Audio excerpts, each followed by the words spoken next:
সকালের টিফিনে একঘেয়েমি পরোটা না খেয়ে 3 লেয়ারযুক্ত পরোটা বানিয়ে খেয়ে দেখো। এতটাই টেস্টি হবে যে বাড়ির বাচ্চা থেকে বড় সকলে খুশি হবে, পেটও ভরবে। একটা পরোটা খেলেই পেট ভরে যাবে। আজকের রেসিপিটি একদম ইউনিক হতে চলেছে, তাই ফ্রেন্ডস তোমরা কিন্তু স্কিপ না করে পুরো ভিডিওটা দেখতে থাকো, স্কিপ করলেই মিস। নমস্কার, বেঙ্গলি রন্ধনশালায় আরও একটা দারুণ স্বাদের রেসিপিতে তোমাদের সকলকে স্বাগত জানিয়ে আজকের ভিডিও শুরু করছি। তাহলে পরোটা তৈরির জন্য প্রথমেই আমরা আটা মেখে নেব।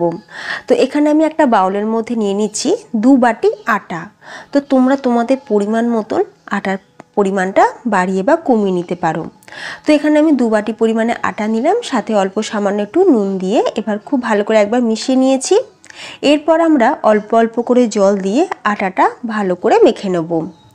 জলের পরিমাণটা কিন্তু একবারে দিয়ে দিলে হবে না, অল্প অল্প করেই জলটা দিতে হবে। অল্প অল্প করে জল দিয়ে খুব ভালো করে আটাটাকে মেখে নিয়ে এরপর আমরা চাপা দিয়ে আটাটা কিছুক্ষণ রেস্টে রেখে দেবো।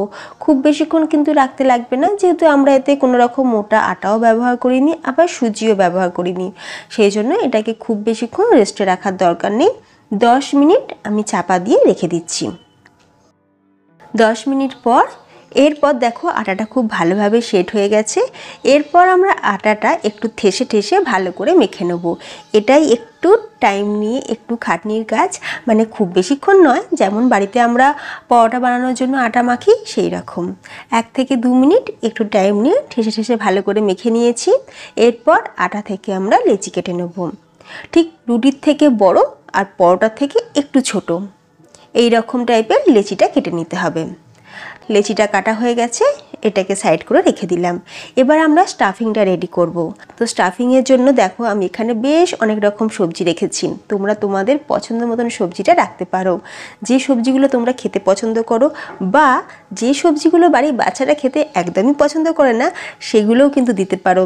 ওরা কিন্তু বুঝতেই পারবে না যে সেই সবজিটাই ওরা খাচ্ছে। তো প্রথমে একটা বাউলের মধ্যে নিয়ে নিলাম 1 বাটি একদম ছোট্ট ছোট্ট করে চপ করে নেওয়া বাঁধাকপি। একই সাইজে রেখেছি পেঁয়াজ, এখানে 3টে মিডিয়াম সাইজের পেঁয়াজ দিয়েছি, সাথে রেখেছি বিনস, সেটাও ছোট বাটির 1 বাটি। রেখেছি গাজর, একদম ছোট ছোট করে কেটে নিয়েছি, মানে সবজিগুলো কিন্তু একদমই ছোট ছোট করে কাটতে হবে। একটু ক্যাপসিকাম নিয়েছি, আর নিয়েছি টমেটো।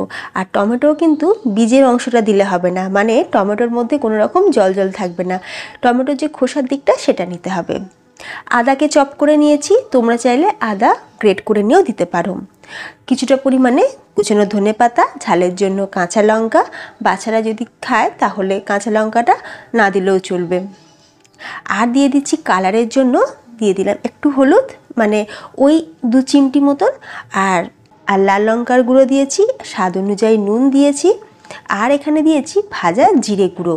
এখানে বড় চামচে 2 চামচ ভাজা জিরে গুঁড়ো দিয়ে এরপর আমরা সব কিছু ভালো করে মিশিয়ে নেব।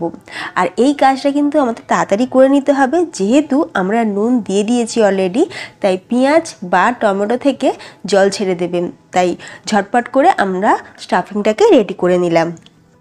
এরপর আমরা পরোটা বানিয়ে নেব। কিচেন স্ল্যাবটা ভালো করে মুছে নিয়েছি। এরপর শুকনো আটা ছড়িয়ে একটা লেচি আমি এইভাবে বেলে নিচ্ছি।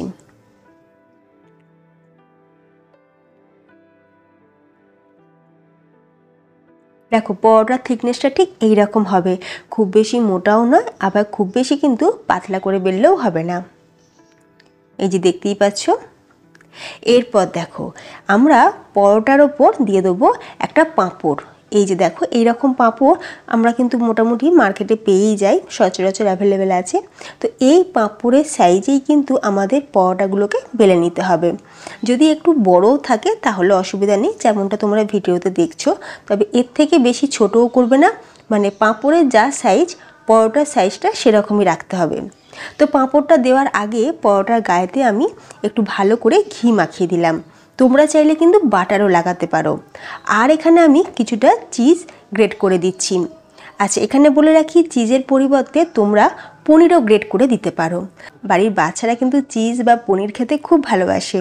আর এই রকম পরোটা বানিয়ে বাচ্চাদের টিফিন বক্সেও কিন্তু দেওয়া যাবে, ওরা দেখবে ভীষণ খুশি হয়ে খাবে। আর উপর থেকে দিয়ে দিলাম গোলমরিচ। আমি এখানে নুন দিচ্ছি না, তবে তোমরা যদি পনির দিয়ে করো সেক্ষেত্রে নুনটা অবশ্যই দেবে, না হলে স্বাদে আসবে না। যেহেতু চিজের মধ্যে অলরেডি নুন থাকে সেই জন্য নুনটা দিলাম না। এরপর পাঁপড়টা বসিয়ে এইভাবে একটু প্রেস করে দিলাম। আর এরপর যে স্টাফিংটা আমরা রেডি করে রেখেছিলাম, স্টাফিংটা পাঁপড়ের ওপর এইভাবে ছড়িয়ে দেবো, ঠিক যেরকম আমরা মশলা পাঁপড় বাড়িতে বানাই সেই রকম। খুব সুন্দর করে মিক্সারটা আমরা চারিদিকে পাঁপড়ে ছড়িয়ে দিলাম। এরপর আরও একটা পরোটা আমি বেলে রেখেছিলাম, সেটাকে আমরা ওপর থেকে বসিয়ে দেবো। যেমনটা ভিডিওতে দেখতে পাচ্ছ, ইজিলি কিন্তু খুব তাড়াতাড়ি এই পরোটাগুলো বানানো। একটা পরোটা খেলেই পেট ভর্তি হয়ে যায়। তো সাইডগুলোকে এইভাবে হাত দিয়ে প্রেস করে দিলাম। তোমরা চাইলে এটাকে এইভাবে আমি যেমন ফোল্ড করছি এইভাবে মুড়েও দিতে পারো, তাহলে এটা একদম পুরো সিল হয়ে যাবে, পুরটা বেরোনোর আর কোনো চান্সই থাকবে না। তো রেডি হয়ে গেছে। এরপর এটাকে উল্টে দিয়ে আমরা একবার আলতো হাতে এটাকে একটু বেলে নেব, তাতে করে সবজিটাও আমাদের চারিদিকে যেমন ছড়িয়ে যাবে, তেমনি পরোটাটা খুব বেশি মোটা মোটাও লাগবে না। দুদিকটাই একটু করে বেলে নিলাম। তো এই পরোটাগুলো আমাদের রেডি সেঁকার জন্য। তো ফ্রাই প্যানের মধ্যে আমি পরোটাটা দিয়ে দিলাম। এবার পরোটা ভাজার সময় কিন্তু গ্যাসের ফ্লেমটা একদম লোতে রাখতে হবে। ভেতরের সবজিগুলো অলরেডি কিন্তু আমাদের কাঁচা আছে, তাই সবজিটাও যাতে ভালোভাবে কুক হয়। আর পরোটার সাইডগুলো যেহেতু আমরা মুড়েছি, তাই এই সাইডগুলো কিন্তু খুব ভালো করে কুক করতে হবে, নাহলে সাইডগুলো আবার কাঁচা থেকে যাবে। শুকনো ফ্রাই প্যানের মধ্যে খুব ভালো করে পরোটাটা একটু সেঁকে নেওয়ার পর এরপর আমি তেল দিয়ে পরোটাটা ভেজে নেব। তোমরা চাইলে এখানে ঘি দিয়েও পরোটাটা ভেজে নিতে পারো, তবে আমি এখানে রাইস প্যান তেল দিয়ে পরোটাটা খুব ভালো করে উল্টে পাল্টে একটু লাল লাল করে ভেজে নেব। আর আবারও বলছি, পরোটার যে সাইডগুলো সেগুলোকে কিন্তু ভালো করে একটু প্রেস করে করে ভেজে নিতে হবে, নাহলে এই সাইডটা আবার কাঁচা থেকে যাবে। এই যে দেখো ফ্রেন্ডস, একটা পরোটা আমাদের ভাজা হয়ে গেছে, কত সুন্দর দেখো দেখতে হয়েছে। একই রকমভাবে বাকিগুলো আমি বানিয়ে নেব। এরপর এই পরোটাটা আমি তোমাদের কেটে দেখাচ্ছি কেন আমরা এই পরোটাটা এইভাবে বানালাম। 3 লেয়ারযুক্ত পরোটা এইভাবে বানালে কখনোই কিন্তু পরোটার ভেতর থেকে পুর বেরিয়েও আসবে না, আর পরোটা ফেটেও যাবে না যদি তোমরা এইভাবে বানিয়ে থাকো। আর বাড়িতে বানানোর পর আমার পরিবারের সকলের কিন্তু খুব পছন্দ হয়েছে। অনেক দিন পর একটা পরোটা রেসিপি আমি এক্সপেরিমেন্ট করলাম, তো আমি সাকসেস। আমি এই রকমই বিভিন্ন রকম এক্সপেরিমেন্ট করতে থাকি রান্নার মধ্যে, যেটা ঠিকঠাক হয় সেটাই তোমাদের সাথে শেয়ার করি, আর যেটা আমার ভালো লাগে না সেটা শেয়ার করি না। তো আজকের রেসিপিটি আমি তোমাদের চ্যালেঞ্জ করে বলতে পারি, তোমরা যদি বাড়িতে এইভাবে বানিয়ে দেখো পরিবারের সকলের দেখবে খুব পছন্দ হবে। একদম ইউনিক একটা রেসিপি, সকালে জলখাবারে হোক বা রাতে ডিনারে এইভাবে বানিয়ে নিতে পারো। যদি আজকের রেসিপিটা ভালো লাগে অবশ্যই লাইক, কমেন্ট আর চ্যানেলটা সাবস্ক্রাইব করে রাখতে ভুলো না। তাহলে আজকের ভিডিও আমি এখানেই শেষ করলাম। তোমরা সকলে ভালো থেকো, টাটা।